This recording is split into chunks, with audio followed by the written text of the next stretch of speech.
Kenapa kena bincang? Kenapa kena bincang? Patut benda ni jadi automatik.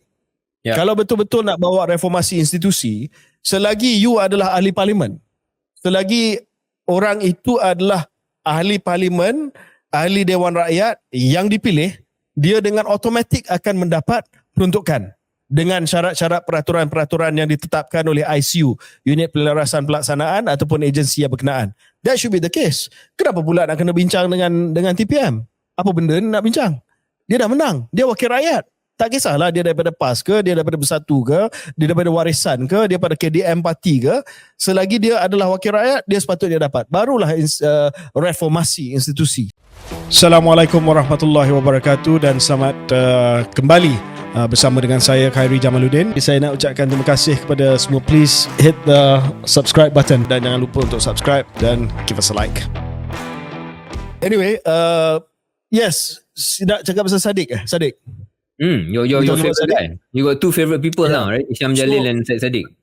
Yeah, so Sadiq hari ni dia bangkitkan bahawa peruntukan dia ditamatkan. Selepas dia umum bahawa dia tidak lagi menyokong kerajaan perpaduan, dia kata dia punya peruntukan sudah ditarik ataupun tidak diberi lagi. Dan dalam jawapan yang diberi oleh PMX yang kita sempat dengar tadi, PMX kata bincang dengan TPM. Dan dia maksudkan di sini bukan TPM Zahid Hamidi, tapi TPM Datuk Seri Fazilah Yusof, bincang elok-elok supaya boleh diberikan peruntukan kepada pembangkang. Ya, betul itu yang PM cakap. Tapi poin saya Syariah di sini adalah, nanti kita cakap soal Sadiq dan effectiveness keberkesanan Sadiq sebagai seorang pembangkang. Nak cakap pasal peruntukan dulu. Saya nak tanya, kenapa kena bincang? Kenapa kena bincang? Patut benda ni jadi automatik. Kalau betul-betul nak bawa reformasi institusi, selagi you adalah ahli parlimen, selagi orang itu adalah ahli parlimen, ahli Dewan Rakyat yang dipilih, dia dengan automatik akan mendapat peruntukan dengan syarat-syarat peraturan-peraturan yang ditetapkan oleh ICU, Unit Penyelarasan Pelaksanaan ataupun agensi yang berkenaan. That should be the case. Kenapa pula nak kena bincang dengan TPM? Apa benda ni nak bincang? Dia dah menang. Dia wakil rakyat. Tak kisahlah dia daripada PAS ke, dia daripada Bersatu ke, dia daripada Warisan ke, dia daripada KDM Parti ke.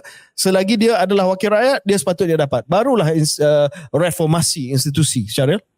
Yes, setuju 100%, dan benda ni kita bincang banyak kali dan dibuat pada zaman Datuk Seri Ismail Sabri. Tapi tak dibuat sebelum itu dengan penuh dan tak dibuat sekarang. Saya fikir KJ mungkin untuk pendengar yang mungkin tidak faham ataupun yang sangsi kenapa. Mungkin saya jelaskan daripada sudut pandang saya. Apa yang mereka fikirkan bila grup-grup ataupun kelompok yang tak nak bagi peruntukan sama dan sama dengan semua ni, mereka masih lagi berfungsi dalam dunia di mana kalau kita bagi kewangan kepada lawan kita boleh menang. Dan kita tak boleh nak bagi bantu sebarang sikit pun kalau boleh lawan kita, kerana kalau kita bagi, maka lebih mudah dia mempertahankan kerusi dia. Susah untuk calon kita nak menang pada election yang seterusnya. Saya tak nak kata benda itu betul atau tak betul. Mungkin di setengah kawasan ada faktor kewangan dan faktor peruntukan boleh membantu populariti seorang wakil rakyat. Tetapi ini soal keadilan. Dan parti yang menjadi parti induk pada kerajaan hari ini adalah keadilan. Jadi kalau perkara macam ni pun dia tak boleh selesaikan, maka satu lagi kekecewaan dalam agenda reformasi yang agak terbantut kebelakangan ini. Ya, saya setuju 100% dengan Charil. Jadi saya harap selepas ni tak perlu bincang lagi lah. Tadi pun saya dengar PM cakap bincang elok-elok dengan Timbalan Perdana Menteri, tak perlu angkuh dan sombong untuk tuntut. Saya rasa kalau tuntut ni tak it's fair because dia dah jadi wakil rakyat. Jadi saya harap kita merayulah kepada boleh saya tanya lontarkan satu persoalan umum. Adakah tadi KJ menggunakan perkataan latitude, dan ini sebenarnya sama dengan artikel yang sedang saya tulis lah untuk RSIS yang bila besok dah siap nanti kan kita akan bincang dalam episod mungkin. Tapi saya nak lontarkan persoalan ni. Adakah pentadbiran sekarang adalah pentadbiran yang paling banyak diberi latitude ataupun diberi ruang untuk rakyat tidak marah kepada mereka? Kira maknanya kalau benda-benda yang berlaku setelah kebelakangan ini berlaku pada pentadbiran-pentadbiran sebelum ini, adakah KJ rasakan respon akan vanilla macam sekarang ataupun jauh lebih keras? Dia bergantunglah Syaril sebenarnya ya. Kalau kita tengok kepada platform, kalau kita tengok platform tertentu, contoh TikTok ataupun Facebook, kerajaan yang sedia ada tak ada latitude langsung, dia kena hentam. Dia kena hentam 24 jam sehari, 7 hari seminggu.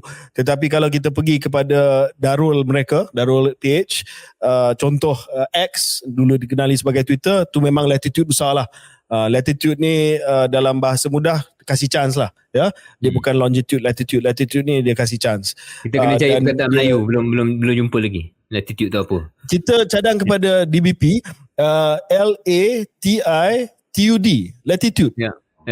And then maksud bagi chance. I think okay. Ya, bagi peluang. Ya. Contoh. Ya. Okay, mungkin kerja betul, mungkin di platform-platform yang lain saya tak nak kata kerajaan ni ada free pass untuk semua di semua tempat, sebab saya pun ada baca komen-komen di Facebook, di TikTok dan sebagainya, ngeri babe. Kalau saya PH dengan BN saya tak akan baca. Tapi kalau kita baca di platform lain, memang dia akan backup gila-gila lah. So it depends. Okay. Ya. Fair point. Yang paling tak ada latitude adalah kerajaan Ismail Sabri lah dulu. Sebab itu memang tak ada pentaksub, tak ada wala non wala walaun, tak ada wala mail, pada waktu tu. Parti lawan bantai, parti dalam kerajaan bantai, parti sendiri lawan bantai. Orang kita membantai pada masa tu.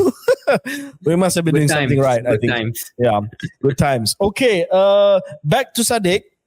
Ya, jadi Syaril punya point adalah Saddiq boleh mainkan peranan sebagai pembangkang yang efektif.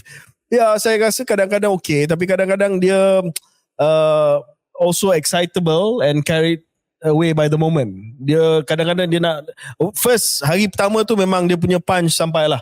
He landed those punches lah. Hari pertama tu masa dia mencelah tu dia memang top lah. Tapi lepas tu dia kena pick his battles ya. Kadang-kadang dia very excitable. Dia akan pergi cuba lawan semua benda. Yang saya rasa kalau dia nak jadi seorang yang ada keberkesanan yang lebih tinggi, dia boleh adjust sikit. Sure. Ya, itu satu kritikan yang saya fikir pernah kita sampaikan kepada dia, kritikan membina kita harap. Tetapi pada masa yang sama saya tengok bagaimana beliau cuba mengupas isu DNAA misalnya, isu kebantutan reformasi yang berada dalam kerajaan hari ini. Saya tengok interview dengan BFM, semua itu adalah usaha-usaha yang sepatutnya lah dimainkan oleh pembangkang yang sebenar, iaitu Perikatan Nasional.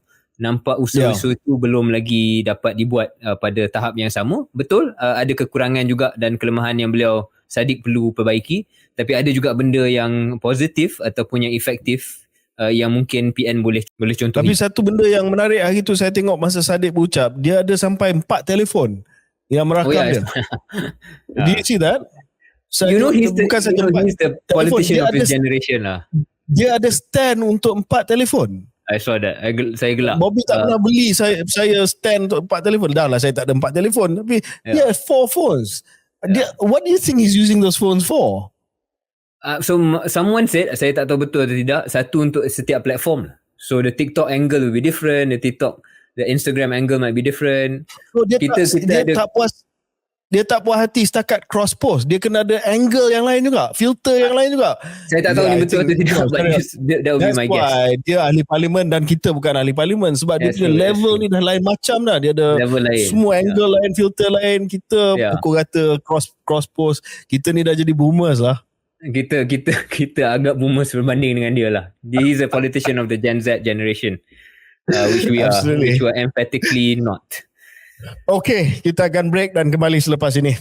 Saya nak ucapkan terima kasih kepada semua. Please hit the subscribe button dan jangan lupa untuk subscribe dan give us a like.